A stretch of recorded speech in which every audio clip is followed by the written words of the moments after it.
The Winfrey family is a remarkable story of building productive lives for themselves out of the ashes of slavery, starting with virtually nothing but determination and drive, and an almost irrational embrace of hope. In this video, I'll be going through her family tree to see her own ancestors and where they came from. If you're new to my channel, welcome. Here on Mortal Faces, I untangle family trees to see where people we read about came from and what their deals were. So thank you for watching, subscribe for more family trees, and let me know in the comments who you want to see in upcoming videos. This is Oprah's tree. It is also available to print in my shop. You can check that out in the link below. It's filled with what I will begin to tell you and also extra information that I'm unable to squeeze all into one video. We are going to start at the very bottom with Oprah herself. Oprah was born in 1954 in Mississippi to Vernon Winfrey and Vernita Lee. Her parents never married and fled to the north for better opportunities when Oprah was just born. She was brought up by her maternal grandmother, Hattie Mae Presley. Hattie Mae was Vernita's mom and was so poor Oprah sometimes had to wear potato sack dresses. The other kids made fun of her. She was a semi-illiterate laundress who knew the Bible, so told stories to Oprah, and that's how Oprah learned to read by memorizing what she thought the words were. Oprah's grandfather was Earlist, and together the three lived in a little house with one main room that doubled as bedroom and entertaining space. There was also a back kitchen and a side room. You see, Earlist and Hattie Mae grew up with Jim Crow's segregation laws and the failed post-slavery sharecropping system.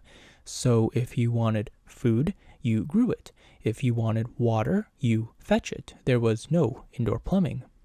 As Oprah was churning butter and her grandmother was doing laundry, she said, "Pay attention, because one day you're going to have to do this for yourself, and what you want to do is grow up and get yourself some good white folks." It was her way of saying, the charity of the good white family will let you survive. This lasted until she was 6 years old and her mother decided to bring her up north to Milwaukee, where she lived.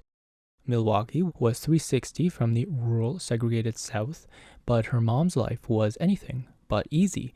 She lived with a woman, Miss Miller, and worked as a maid while getting welfare. She started a new family and even had a child already.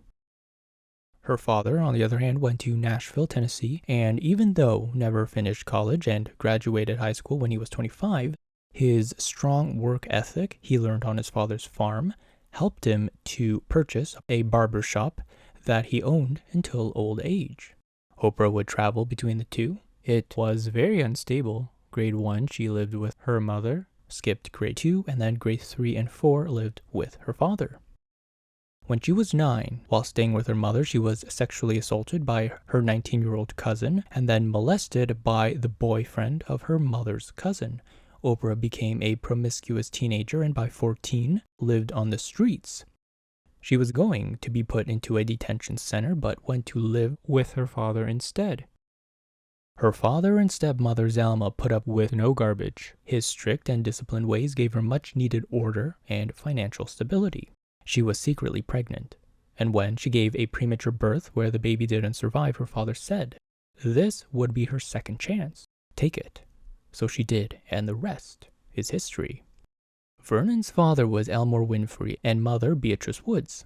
Elmore was born in 1901 in Poplar Creek, Mississippi, and in 1925 married Beatrice. Together they had 9 children, including Vernon. Elmore was a farmer and a grand storyteller, but even in Jim Crow's South, he knew how to read, write, and do math, which wasn't too common in the black community. He was a good businessman and successfully ran his own farm. Even though he wasn't educated, he knew the value of education and enforced it upon his kids. It was all that was ever talked around the dinner table, who went to school and who graduated. By 1942, this success allowed him to spend over $3,000 on a 104-acre piece of land, which allowed his wife and daughters to never have to work for the white man again. This land his family retains to this day. He was a very respected man in the area and a civil rights supporter, even risking everything to house wanted civil rights workers and rebuilding a burnt-down Freedom House. You see, he got his discipline from his father. Vernon's parents were Sanford Winfrey and Ella Staples. They were born in 1872 and 74. Sanford was a strict disciplinarian, very stingy and tight with money, but he was a landowner, a well-respected gentleman dying with 200 acres of land in Poplar Creek, which he left to his heirs. According to Vernon, he was also a school teacher for a one-room schoolhouse. His friends and neighbors would call him Professor Winfrey. Sanford insisted his children learn to read and write, and that is how Vernon learned the value of education. But how did Sanford even become so successful? Well, it was likely the influence of his father, Constantine. Constantine was born a slave in Georgia and married Violet from North Carolina, also a slave. Both met and married in Mississippi.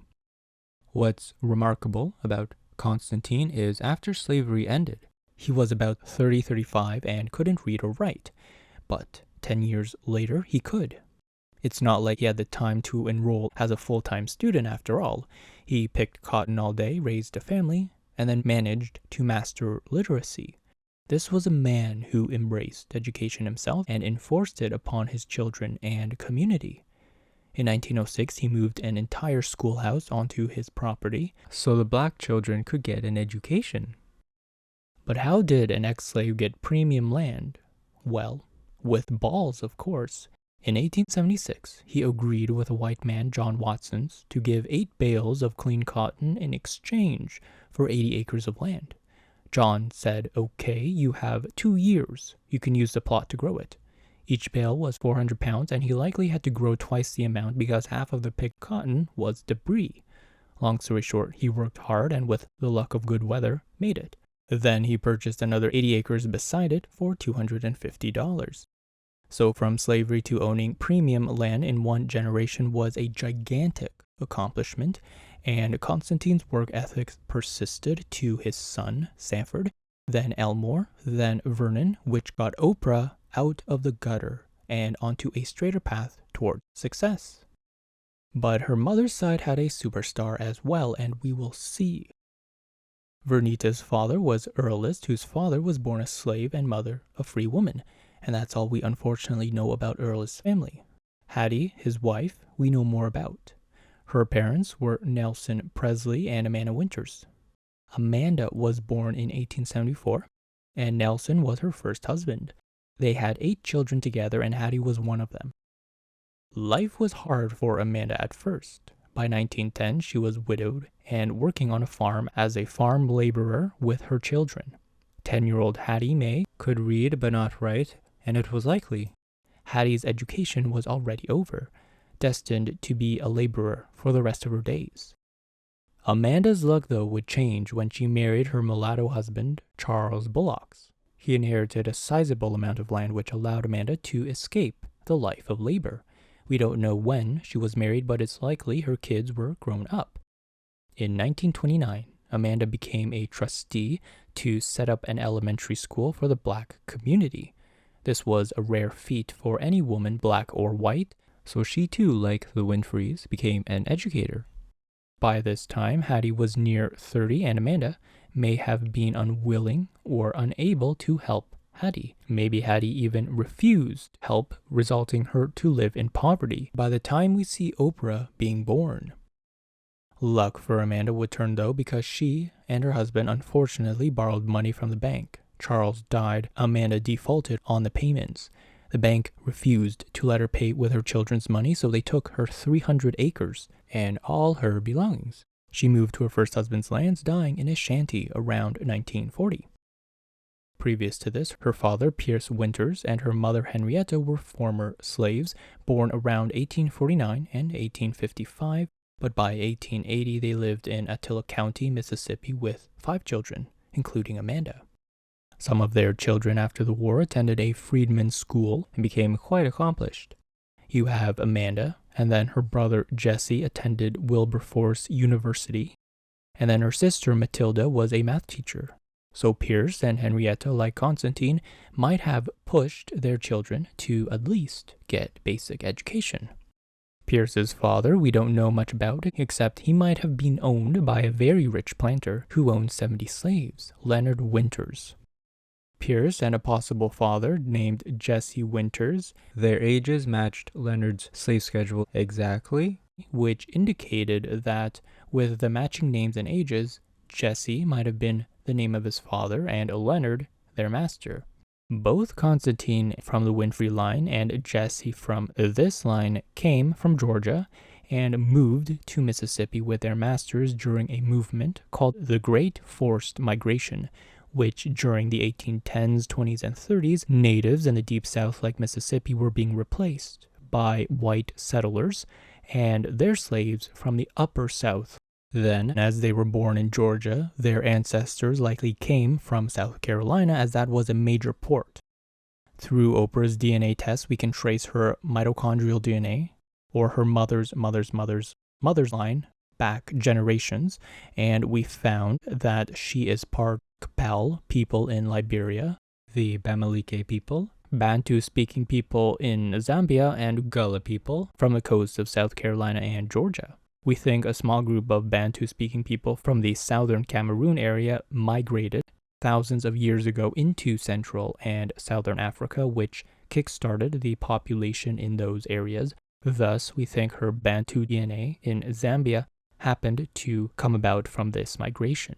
Finally, between 1801 and 1810, approximately 41,000 slaves came to Charleston, South Carolina, and about 20% were from Western Liberia and Sierra Leone, home of the Capel people. You see, this region had a lot of internal banditry and warfare, so it's likely Oprah's very first maternal ancestor was a Capel who was captured by another tribe or group, taken to the coast, sold and sent to South Carolina, and then Mississippi through the Great Forced Migration where Henrietta was born.